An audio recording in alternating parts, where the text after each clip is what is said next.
സുവിശേഷത്തിലെ നീതിമാനായ പിതാവ്, നിശബ്ദതയുടെ മധ്യസ്ഥൻ. പ്രതിസന്ധികളുടെ നടുവിലും സർവശക്തന്റെ കയ്യിൽ തലവെച്ചുറങ്ങാനും മാത്രം ഒരു ദൈവിക ശരണമുള്ള മനുഷ്യനായിരുന്നുകൊണ്ടാണ് അയാൾക്ക് ദൈവത്തിന്റെ സ്വരം കേൾക്കാൻ പറ്റിയത്.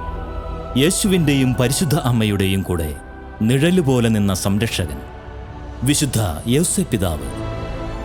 ഉറക്കത്തിൽ നമുക്ക് സാധിച്ചു തരും. യൗസേപ്പ് പിതാവിൻ്റെ ഒരു വലിയ സാന്നിധ്യം മനസ്സിലാക്കിക്കൊണ്ടാണ് ഓരോ നിമിഷവും ഞാൻ ജീവിച്ചുകൊണ്ടിരിക്കുന്നത്. ഒത്തിരി അനുഗ്രഹങ്ങൾ കിട്ടിയിട്ടുണ്ട്. എത്ര നന്ദി പറഞ്ഞാലും മതിയാവുകയും. ആഗോള കത്തോലിക്ക സഭ യൗസേപ്പ് പിതാവിൻ്റെ വർഷമായി കൊണ്ടാടിയതിൻ്റെ സമാപന ദിനങ്ങളിൽ ഈ പിതാവിൻ്റെ പുണ്യങ്ങളെ സ്വന്തമാക്കാനും മധ്യസ്ഥ ശക്തി തിരിച്ചറിയാനും വെളിപ്പെടുത്തലുമായി നിഴലുപോലൊരപ്പൻ.